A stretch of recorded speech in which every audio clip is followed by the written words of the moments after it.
Y la gobernadora se prepara también para someter un proyecto de ley que permita conceder un alivio a los contribuyentes en un cheque separado, si es que no progresa su proyecto de reforma contributiva. La mandataria no pudo ofrecer fechas para la entrega de los datos que la legislatura solicitó a su equipo fiscal para la aprobación de la medida que sería enmendada en Cámara y Senado. Luis Guardiola, nuestro reportero senior de política, informa. El plan B, en caso de que no dé tiempo para que la reducción de tasas contributivas aplique a la planilla de este año, ya está en boca de la gobernadora. Estamos ocultando la posibilidad, entonces yo radicar otro proyecto para darle las economías de ahorros a la gente directamente, ¿verdad?, en un cheque este año. La alternativa, una especie de incentivo reintegrable que el gobierno envió hace un par de años a miles de contribuyentes, fue propuesta hace unos días por el nuevo asesor del Senado, el exsecretario de Hacienda Francisco Párez, ante la controversia por la falta de datos de parte del equipo fiscal del Ejecutivo. El secretario de Hacienda me ha manifestado que le puede tomar algunos días, ¿verdad?, adicionales compilar toda la información que se tiene, no es información que no se tenga. González no precisó cuándo entregarán la información requerida por ambas cámaras legislativas sobre la reducción en el gasto público y el impacto de imponer tributos a partir de julio a la venta de equipos de energía solar y los vehículos eléctricos. Ambas aportarían 48 millones para pagar por la reforma. Hoy en la tarde tenemos reunión con el presidente de la Cámara, el equipo fiscal, el Departamento de Hacienda, esta servidora, para discutir, ¿verdad?, las propuestas. El presidente del Senado no participará de la cumbre en la que González espera definir un calendario que todavía permita aplicar los alivios en la planilla de este año. González evitó involucrarse en la controversia pública sobre la entrega de datos por parte de su equipo fiscal entre Charbonnier y el secretario de Asuntos Públicos, Jan Peña Payano. Él habla por usted en esa controversia con el representante Charbonnier. Mira, yo no voy a reducir el tema más importante de este año, que debe ser bajarle las contribuciones a la gente, a tacharlo a las opiniones de individuos, y no importa quiénes sean. La mandataria no tiene garantías de que la Junta de Control Fiscal endosará el proyecto una vez ella lo firme, pero aseguró que el resultado final cumplirá con el balance que requiere el plan fiscal. Lo importante aquí es que nosotros tengamos el dinero para pagar los beneficios y que el resultado sea balanceado para efectos de la caja del gobierno. Y con eso nosotros vamos a cumplir. González reapareció hoy en Vega Baja, donde anunció la instalación de un parque de baterías que a partir de 2027 suplirá más de 400 megavatios a la red eléctrica. Este es el sistema más barato de almacenamiento de energía que va a haber en Puerto Rico. Para Telenoticias, Luis Guardiola. Y los menores reportados desaparecidos y sus madres continúan bajo entrevistas por las autoridades. Se intenta determinar qué provocó que los jóvenes salieran de la escuela y si hay que establecer algún plan de trabajo intrafamiliar. Desde el cuartel general, Malibel Meléndez Fontán con lo más reciente. Buenas tardes, compañeros y amigos televidentes. Ahora el Departamento de la Familia evalúa la acción a tomar en este caso y si procede un plan intrafamiliar para trabajar las situaciones que tienen ambas familias. La buena noticia es que estos dos adolescentes, Elía y Sebastián, fueron encontrados sanos y salvos gracias a que un ciudadano alertó a las autoridades luego de que se enterara de la situación de estas familias a través de los medios de comunicación. Nosotros automáticamente nos comunicamos con el Departamento de la Familia, se le da conocimiento y parte del Departamento de la Familia haciendo unos referidos correspondientes para que ellos puedan entonces asumir la parte investigativa en todo caso de que se tenga que señalar o identificar alguna situación de hecho que esté ocurriendo dentro del marco del hogar. La policía verifica cámaras de seguridad para identificar el vehículo Toyota Yaris color azul y quién es el dueño registral de este auto, con miras de continuar la investigación, y no se descarta que esta persona, sea hombre o mujer, enfrente cargos por transportar a menores en medio de un reporte de persona desaparecida. ¿El vehículo azul apareció? En este momento no tengo los datos, pero sí se está trabajando todavía esa esas misas sueltas que todavía están quedando dentro de la investigación. ¿A qué fuera una persona que traslada a dos menores aun cuando ellos hayan abordado un vehículo de forma voluntaria? Claro que sí. Toda persona que a sabiendas tenga conocimiento de que estos menores están siendo reportados desaparecidos, los transportes o los esconda, se van a ver entonces ante las autoridades que posiblemente una erradicación ¿verdad? Por el delito que se está cometiendo, y se va a hacer una consulta con el Departamento de Justicia para el correspondiente procedimiento de ley. En la información que tenemos para Telenoticias, Maribel Meléndez Fontán.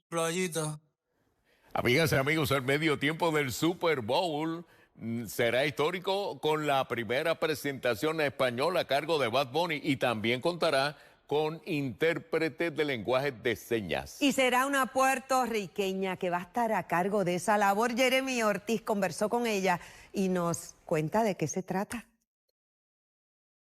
Baby, te voy a dar una vuelta por la playita. Te voy a llenar de besitos en la carita. Su nombre es Selimar Rivera Cosme, es sorda parcial y a sus 34 años se convertirá en la primera mujer puertorriqueña en interpretar el lenguaje de señas del español boricua en el show del medio tiempo del Super Bowl junto a Bad Bunny. El primer correo electrónico que recibo fue como que, ¿te interesa participar? Fue como que, ¿por qué no? Hice ese proceso, fue largo. Los sueños se cumplen. Fue directamente de la Liga Nacional de Fútbol Americano, la NFL, que la contactaron y desde noviembre ya es un hecho que el domingo 8 de febrero en el Estadio Levi's de los San Francisco 49ers en Santa Clara, California, tendrá más que una acostumbrada interpretación del lenguaje de señas. Se le llama Deaf Intérprete, DI, y lo que yo voy a hacer allá es un performance, lo que yo no voy a estar interpretando, no, voy a estar actuando también. Pero lograrlo fue un reto que cataloga como positivo y que dijo requirió educar sobre nuestra jerga y puertorriqueñidad, pues así como incluso solo en Puerto Rico las cosas se llaman de distinta manera y hay palabras cuyo significado depende de la región de nuestro archipiélago, también ocurre con el lenguaje de señas que no es universal. Explicarle por qué tenía que ser yo, y explicar todo, porque si ponía a alguien de Estados Unidos, ¿cómo va a poder interpretar una palabra que nosotros utilizamos que allá no se usa? Y eso se logró. Un día conmigo es lo que tú necesitas. Pero para Selimar trabajar con Benito no es nuevo. Quizás su rostro le parezca conocido y es que el pasado año trabajó aquí en el Choliseo, en la residencia de Bad Bunny. He tenido mucha experiencia al lado de él o lejos de él, pero es como tan cerca, pero al mismo tiempo lejos. Nunca he conocido, pero tengo la esperanza de conocerlo en el Super Bowl. En total se espera que la presentación de Bad Bunny se extienda durante 13 minutos y que incluya 20 canciones. Además, habrá otros 2 intérpretes de Estados Unidos quienes estarán a cargo del himno nacional estadounidense y la canción America the Beautiful. Voy a estar practicando. Y yo obviamente me voy a quedar en un hotel. En el hotel yo sé que no voy a dormir, yo voy a estar escuchando música, practicándolo. Es más, desde que me monté en el avión. Yo soy la que voy a estar allí. Pero yo me voy a llevar esa carga de la comunidad sorda, que todos vamos a estar brillando, no solamente yo. Finalmente le preguntamos a Selimar si es cierto que habrá sorpresas. No nos puede dar todos los detalles, pero va a haber sorpresas.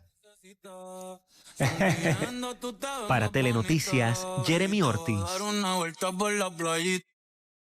Ante la declaración de epidemias de influenza del Departamento de Salud ha redoblado sus esfuerzos para romper la cadena de contagio con la vacunación. Charito Fraticelli con el reportaje. La vi bastante desagradable. Hasta la semana pasada yo me desconecté, caí en cama.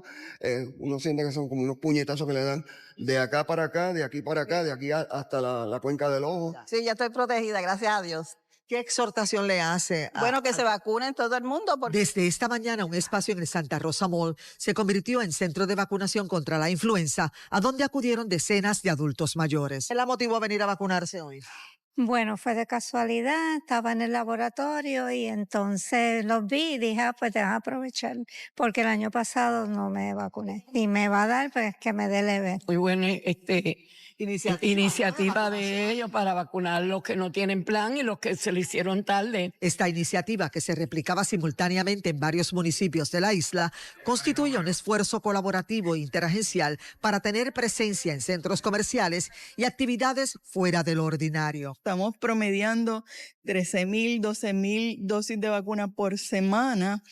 Eso realmente es muy bueno. Ya más de 365,000 personas han decidido vacunarse. Eso es lo que dice el registro de vacunación y eso es hasta el lunes pasado. Así que la respuesta de la población ha sido buena. Si bien la vacunación es una herramienta para romper la cadena de contagio y acabar con la epidemia, aún hay dudas en un sector de la población sobre el uso de la mascarilla. Hay la sugerencia de mascarilla en ciertos espacios de manera de protección individual y eso es una decisión que cada persona debe tomar. Por otro lado, para la próxima semana se espera tener un panorama más claro sobre el impacto de las fiestas de la calle San Sebastián en un posible aumento de casos. Esta iniciativa de vacunación contra la influenza estará vigente hasta finales de febrero, pero ello no significa que se descontinuará la vacunación. De hecho, la temporada de influenza de este año termina en junio, precisamente en la fecha en que expira la vacuna. Para Telenoticias, Charito Fraticelli. El hallazgo de 3 menores viviendo en condiciones deplorables en el municipio de Loíza no es solo un caso aislado que conmociona por su crudeza. Es una señal de alerta que expone grietas profundas en el tejido social, familiar y educativo del país. Un niño llegó a su escuela con el uniforme sucio, el cuerpo descuidado y una apariencia que encendió todas las alarmas.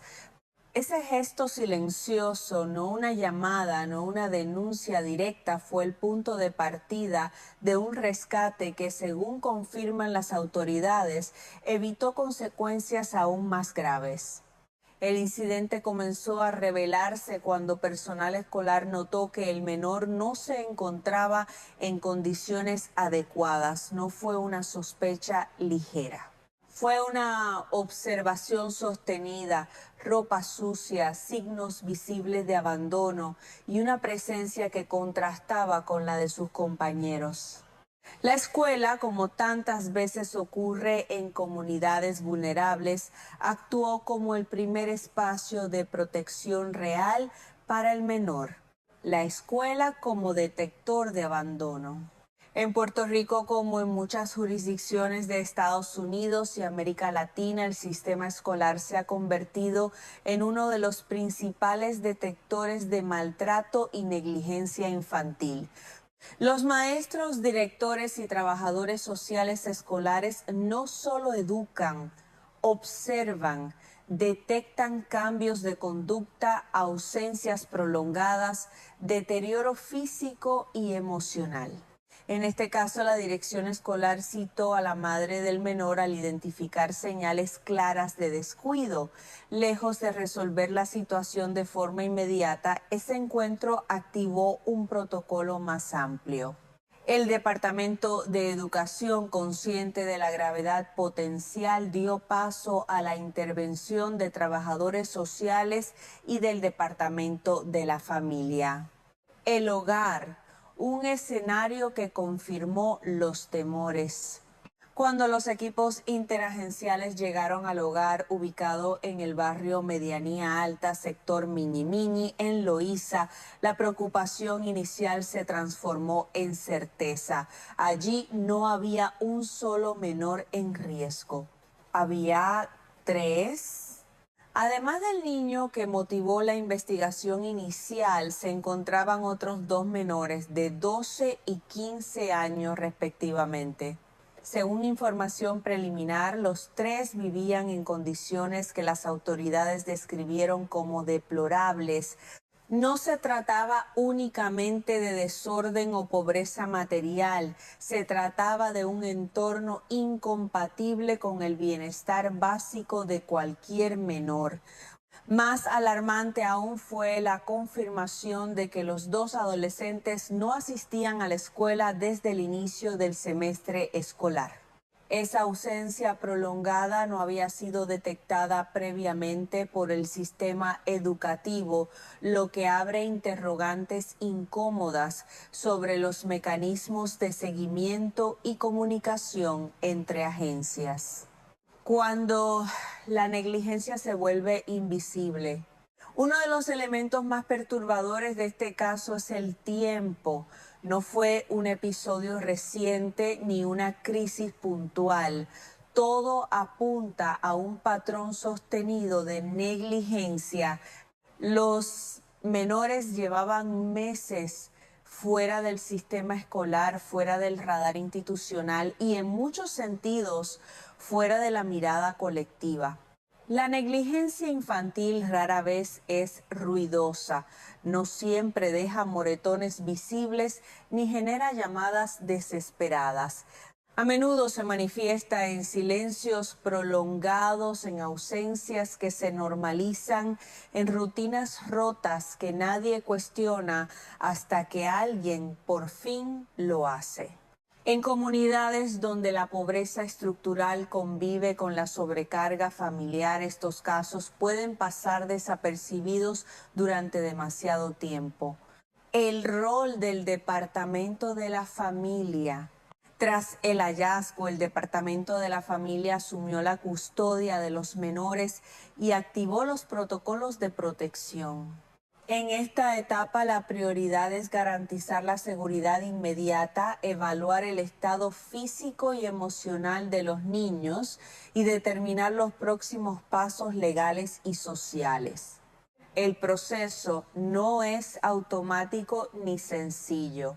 Incluye evaluaciones psicológicas, estudios de entorno, entrevistas y eventualmente decisiones judiciales que pueden derivar en planes de reunificación, colocación temporal o medidas más permanentes, dependiendo de la gravedad y persistencia del riesgo, la madre y el contexto familiar. Hasta el momento, las autoridades no han ofrecido detalles extensos sobre la madre ni sobre la posible existencia de otros adultos responsables. Sin embargo, en este tipo de casos, el análisis va más allá de la culpa individual. Se examinan factores como salud mental, condiciones económicas, redes de apoyo inexistentes o colapsadas y posibles antecedentes de violencia o abandono intergeneracional. Nada de esto justifica el descuido, pero sí ayuda a entender cómo se llega a escenarios extremos sin que nadie intervenga a tiempo. Una comunidade com retos históricos. El municipio de Loíza arrastra desafíos históricos relacionados con pobreza, acceso limitado a servicios y desigualdad estructural. Estos factores no determinan conductas, pero sí crean entornos donde la negligencia puede crecer sin ser detectada con rapidez. Cuando los servicios sociales están saturados y las familias viven al límite, los menores suelen ser los más vulnerables. La escuela, en este caso, actuó como último bastión. El impacto emocional en los menores. Más allá del rescate físico queda el proceso más complejo, la recuperación emocional. Vivir en condiciones de abandono prolongado afecta el desarrollo cognitivo, la autoestima y la capacidad de confiar en adultos. Para los adolescentes, el daño puede ser aún más profundo, pues ocurre en una etapa crítica de formación de identidad. Los especialistas coinciden en que la intervención temprana es clave, pero también lo es la continuidad del apoyo. Un rescate sin seguimiento puede convertirse en otro episodio traumático.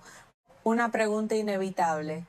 ¿Cómo 2 menores pudieron desaparecer del sistema escolar durante meses sin que saltaran alertas más contundentes? Esta pregunta no busca culpables inmediatos, sino respuestas estructurales.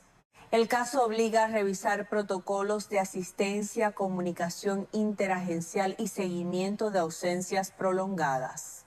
Cada vacío en el sistema es una oportunidad perdida de intervención temprana. Un cierre necesario con esperanza responsable. El rescate de estos 3 menores es sin duda una noticia dura, pero también es una muestra de que los protocolos pueden funcionar cuando alguien observa, actúa y no mira hacia otro lado. La escuela cumplió su rol, las agencias respondieron. Los menores están ahora bajo protección. El desafío comienza ahora, garantizar que reciban atención, educación, estabilidad y un entorno seguro no es tarea de un día ni de una sola agencia, es un compromiso sostenido, porque detrás de cada uniforme sucio hay una historia que alguien no escuchó a tiempo. Y detrás de cada rescate exitoso hay una oportunidad de romper un ciclo que nunca debió comenzar. El rescate de los 3 menores en Loíza obliga a mirar más allá del momento puntual en que las autoridades cruzaron la puerta de una vivienda en condiciones deplorables. La pregunta central ya no es qué encontraron, sino cómo fue posible que la situación se extendiera durante tanto tiempo sin una intervención previa. En ese espacio incómodo es donde aparecen las fallas estructurales que este caso deja al descubierto. El ausentismo escolar como alarma que no siempre suena. Uno de los datos más preocupantes del caso es que 2 de los menores de 12 y 15 años no asistían a clases desde el inicio del semestre escolar. No se trata de ausencias intermitentes ni de faltas justificadas por enfermedad. Se trata de una desaparición prolongada del sistema educativo. En teoría, el ausentismo sostenido activa protocolos. En la práctica, esos protocolos dependen de múltiples factores: carga administrativa de las escuelas, falta de personal, sistemas de registro fragmentados y, en ocasiones, normalización de la ausencia en comunidades donde la deserción escolar es un problema histórico. Cuando un menor deja de asistir a clases durante semanas o meses, no solo pierde contenido académico, pierde contacto con el principal espacio institucional que puede detectar abuso, negligencia o abandono. La escuela es muchas veces el único lugar donde alguien observa de manera constante el estado físico y emocional de un niño. La diferencia entre pobreza y negligencia. Es importante hacer una distinción clara, porque confundirla suele paralizar la acción. La pobreza no equivale automáticamente a negligencia. Muchas familias con recursos limitados cuidan, protegen y acompañan a sus hijos con enorme esfuerzo. Sin embargo, cuando las condiciones de vida cruzan la línea de lo insalubre y afectan directamente la integridad física y emocional de los menores, el Estado tiene la obligación de intervenir. En este caso, las autoridades describieron el entorno como deplorable. Eso implica una situación que excede la carencia material y entra en el terreno del riesgo real. La falta de higiene, la ausencia de escolarización y el deterioro físico visible configuran un patrón que no puede explicarse únicamente por pobreza. El rol interagencial, cuando la coordinación llega tarde. El rescate ocurrió cuando el Departamento de Educación, Trabajadores Sociales y personal del Departamento de la Familia actuaron de manera coordinada. El problema es que esa coordinación se activó solo después de que un menor llegó a la escuela en condiciones alarmantes. Esto plantea una reflexión incómoda. El sistema reaccionó, pero no previno. La prevención requiere intercambio constante de información, seguimiento de ausencias prolongadas y capacidad real de visitar hogares antes de que la situación alcance niveles extremos. Las agencias suelen operar bajo presión con recursos limitados y personal sobrecargado. Aún así, cada caso como este evidencia que los vacíos entre instituciones no son abstractos. Tienen rostro, edad y consecuencias concretas. La madre entre responsabilidad y abandono institucional. Hasta ahora la información pública sobre la madre es limitada. Eso es correcto desde el punto de vista legal y ético. Sin embargo, el análisis social no puede eludir una pregunta fundamental. ¿Estaba esta familia completamente sola? En muchos casos de negligencia severa se repite un patrón: aislamiento, falta de redes de apoyo, problemas de salud mental no atendidos y una relación frágil o inexistente con las instituciones. Nada de esto excusa el daño causado a los menores, pero sí ayuda a entender cómo se llega a situaciones límite sin que nadie intervenga antes. El abandono no siempre es un acto consciente, a veces es el resultado de un sistema que no acompaña, no detecta y no sostiene. El impacto silencioso en los adolescentes. Para los menores de 12 y 15 años, el daño no es solo físico. La ausencia prolongada de la escuela implica rezago académico, pero también pérdida de socialización de referentes adultos y de estructura cotidiana.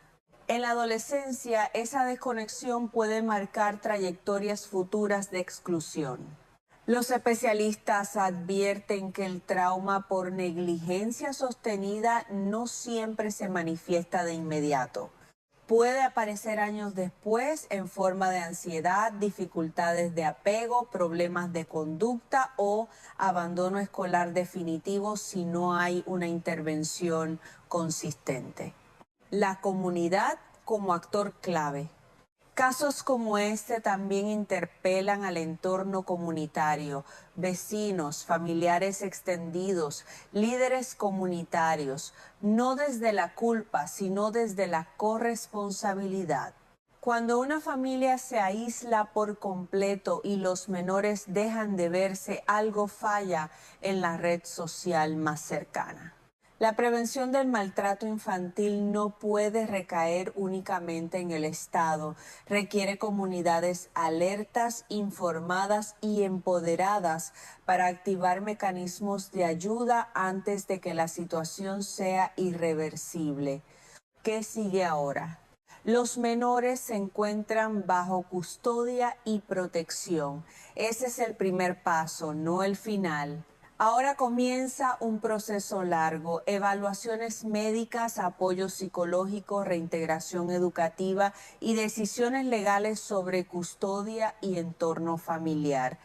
El éxito de este rescate no se medirá por la rapidez de la intervención inicial, sino por la capacidad del sistema de acompañar a estos niños durante los próximos años. La protección infantil no es un evento, es un proceso, un cierre que exige memoria. Este caso no debe convertirse en una nota más que se diluye con el ciclo informativo. Debe servir como punto de inflexión para revisar protocolos, fortalecer la detección temprana y recordar que cada ausencia prolongada es una historia que merece ser investigada. Porque cuando un menor deja de ir a la escuela y nadie pregunta por qué, el silencio se convierte en cómplice. Y porque rescatar a tiempo no es solo entrar a una casa, es no permitir que la negligencia se vuelva invisible. Con los 3 menores ya bajo custodia protectora, el foco mediático suele desplazarse rápidamente hacia la siguiente noticia. Sin embargo, para quienes trabajan en protección infantil, este es apenas el inicio de un proceso complejo que pone a prueba la capacidad real del sistema para reparar, no solo rescatar. El caso de Eloísa deja claro que intervenir tarde salva vidas, pero intervenir a tiempo las transforma. El camino judicial, decisiones que marcan infancias. Una vez los menores entran al sistema de protección, se activa un engranaje judicial delicado.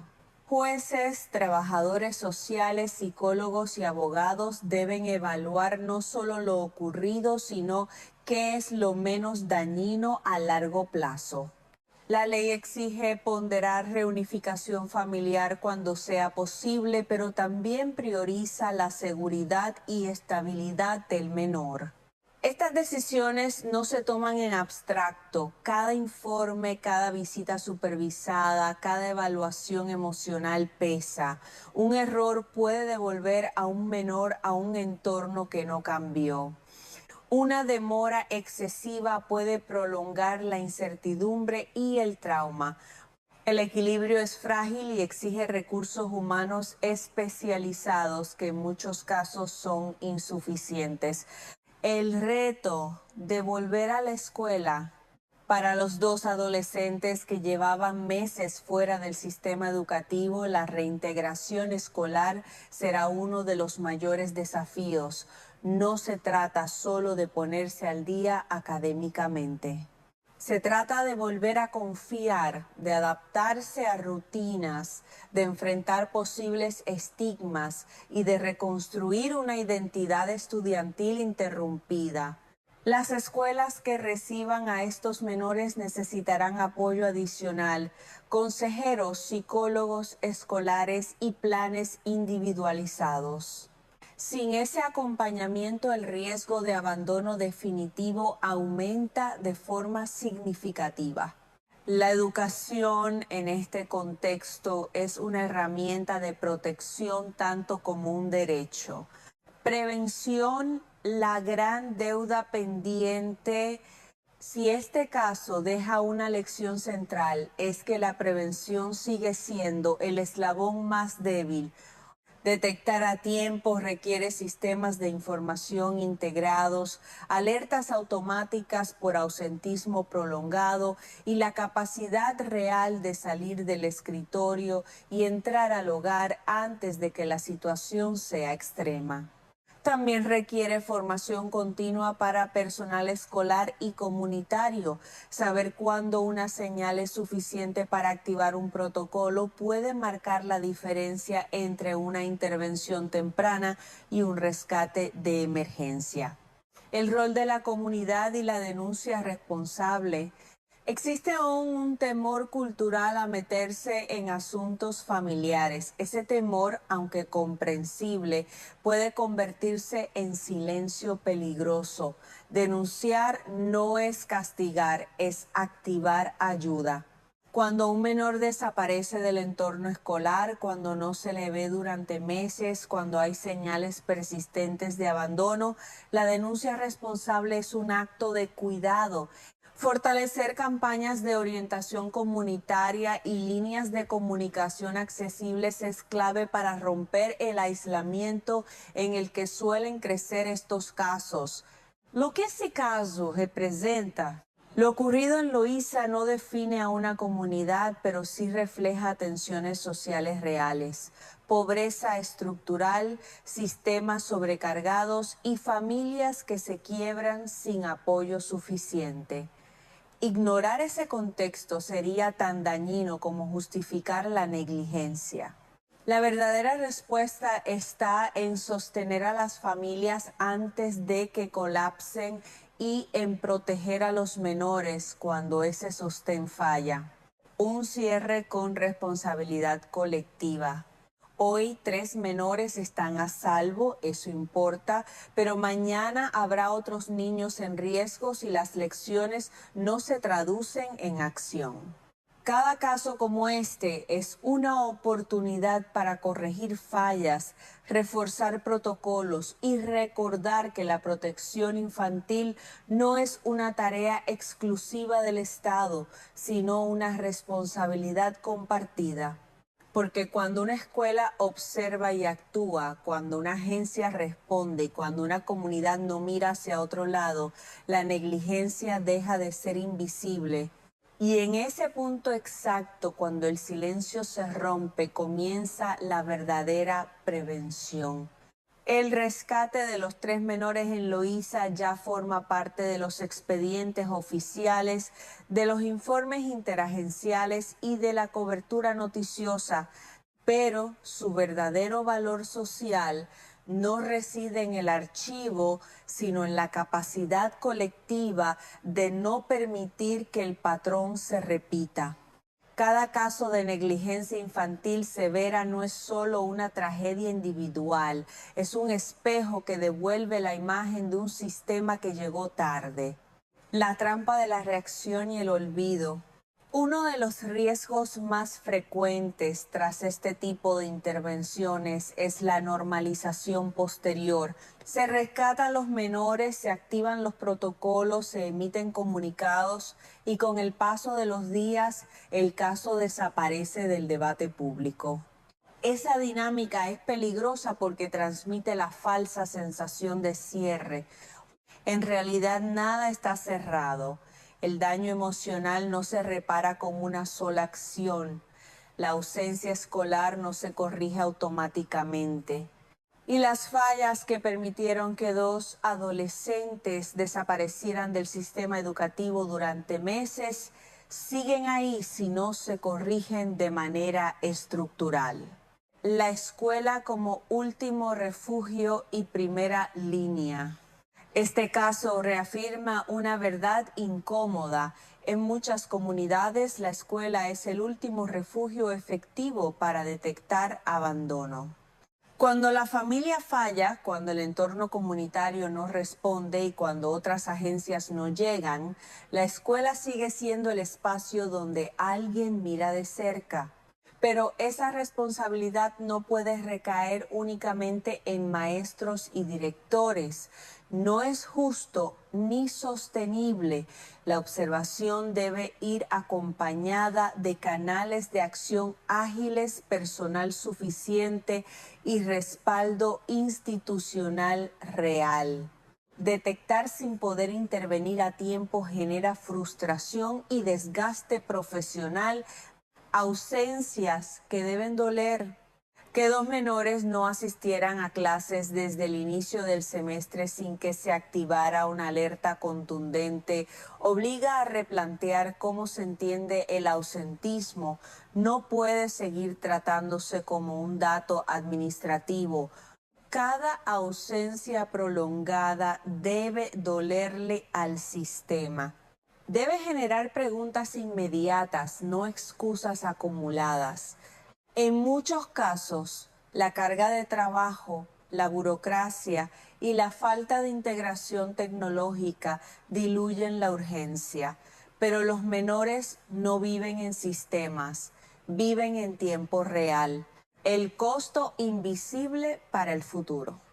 Los efectos de la negligencia sostenida rara vez se limitan a la infancia.